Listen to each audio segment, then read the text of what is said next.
इस समय देश में उत्सव का माहौल है। उत्तरायण, मकर संक्रांति, पोंगल, बिहू, कितने ही त्योहारों की उमंग चारों तरफ छाई हुई है।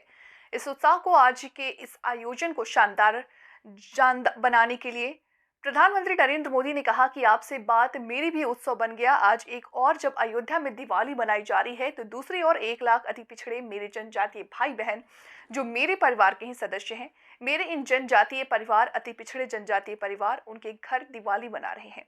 ये अपने आप में मेरे लिए बहुत बड़ी खुशी की बात है। आज उनके बैंक खाते में पक्के घर के लिए पैसे ट्रांसफर किए जा रहे हैं। मैं इन सभी परिवार को बहुत बहुत बधाई देता हूँ। मकर संक्रांति की शुभकामनाएं देता हूँ और मुझे ये पुण्य कार्य करने का निमित्त बनने का अवसर मिलता है, ये भी मेरे जीवन में बहुत आनंद की बात है। उन्होंने कहा कि आज से आपके घरों का काम शुरू होने जा रहा। मुझे विश्वास है कि इस साल की दिवाली आप अपने घर में जरूर मनाएंगे। तो जल्दी से जल्दी मकान का काम कीजिए। बीच में बारिश आ जाए तो भी अभी से ही तैयारी कर लीजिए। पक्का कर लीजिए कि इस बार दिवाली अपने पक्के नए घर में मनानी है। देखिए, अभी कुछ दिनों के बाद 22 जनवरी को रामलला भी अपने भव्य और दिव्य मंदिर में हमें दर्शन देंगे। मेरा सौभाग्य है कि मुझे अयोध्या में बने रहे राम मंदिर की प्राण प्रतिष्ठा में बुलाया है, तो ये आप सबके आशीर्वाद से ऐसा सौभाग्य मिलता है।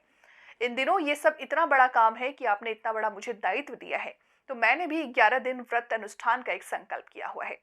श्री राम का ध्यान स्मरण कर रहा हूँ और आप तो जानते ही हैं कि जब आप प्रभु राम का स्मरण करेंगे तो माता शबरी की याद आना तो स्वाभाविक है।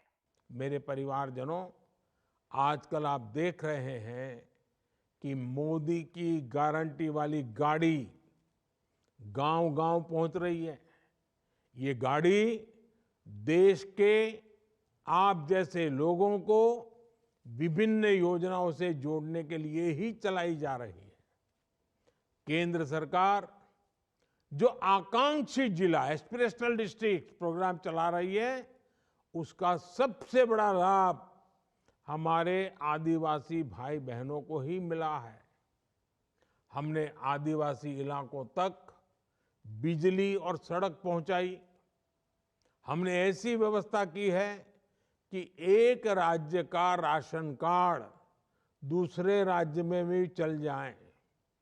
ऐसे ही आयुष्मान भारत योजना है। इस योजना के तहत आपको देश भर में कहीं पर भी मुफ्त इलाज मिलेगा ही मिलेगा। साथियों, सिकल सेल अनीमिया के खतरों से आप सभी अच्छी तरह परिचित हैं। इस बीमारी से आदिवासी समाज की कई कई पीढ़ियां प्रभावित रही है। अब सरकार कोशिश में जुटी है कि एक पीढ़ी से दूसरी पीढ़ी में जाने वाली ये बीमारी जड़ से ही समाप्त हो। इसलिए हमारी सरकार ने देश भर में एक अभियान शुरू किया है। इसलिए विकसित भारत संकल्प यात्रा के दौरान भी सीकल सेल की जांच की जा रही है।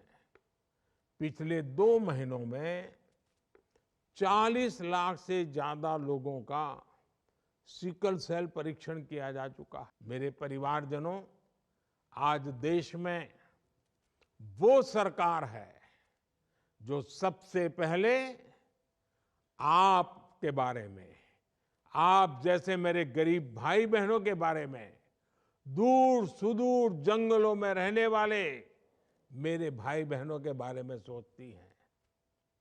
आज देश में वो सरकार है जो गरीबों की मुश्किलें कम करने के लिए काम करती है। जिनके पास कुछ नहीं है, सबसे पहले हम उनके सुख दुख की चिंता कर रहे हैं। जिसका कोई नहीं, मोदी उसके लिए खड़ा है। पहले सरकारी योजनाओं से जुड़े नियम इतने कठिन होते थे कि योजनाओं का पैसा और योजनाओं का लाभ आप तक पहुंच ही नहीं पाता था। और एक दिक्कत ये थी कि योजना कागजों पर चलती रहती थी और असली लाभार्थी को ये पता ही नहीं चलता था कि ऐसी कोई योजना शुरू भी हुई है। जिसको योजना का पता चल भी जाता था, उसे लाभ पाने के लिए कितनी मुश्किलें आती थी। यहाँ अंगूठा लगाओ, फलाने पे साइन लाओ, ये पर्चा दिखाओ, आज नहीं कल आओ, न जाने क्या क्या सुनना पड़ता था। अब पीएम जनमन महाअभियान में हमारी सरकार ने ऐसे सभी नियम बदल दिए हैं जिससे आपको परेशानी होती थी। पिछड़ी जनजातियों के गांवों तक आसानी से सड़क बने, इसके लिए सरकार ने पीएम ग्राम सड़क योजना के नियम बदल दिए। जब सड़कें बनती हैं तो स्कूल जाना भी आसान हो जाता है। बीमारी के समय कोई मुसीबत आ जाए, अस्पताल पहुंचना है तो अगर रास्ता है तो जिंदगी बच जाती है। सरकार ने मोबाइल मेडिकल यूनिट से जुड़ा नियम भी बदल दिया। पिछड़ी जनजातियों के हर परिवार तक बिजली पहुंचे, इसके लिए विशेष तौर पर उन्हें सोलर पावर वाले कनेक्शन दिए जा रहे हैं। आपके क्षेत्र में युवाओं को, दूसरे लोगों को तेज इंटरनेट कनेक्शन मिलता रहे, इसके लिए सैकड़ों नए मोबाइल टावर लगाए जा रहे हैं। साथियों, हम अब जो कर रहे हैं उसमें आपकी हर चिंता का ख्याल रखा जा रहा है।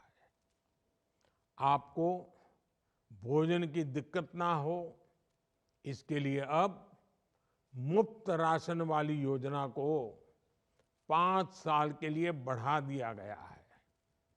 आपके बच्चों की अच्छी पढ़ाई हो सके, वो कुछ काम सीख सके और अपना जीवन अच्छा कर सके, उन्हें नौकरी मिल जाए, इन सब के लिए हमारी सरकार लगातार काम कर रही है।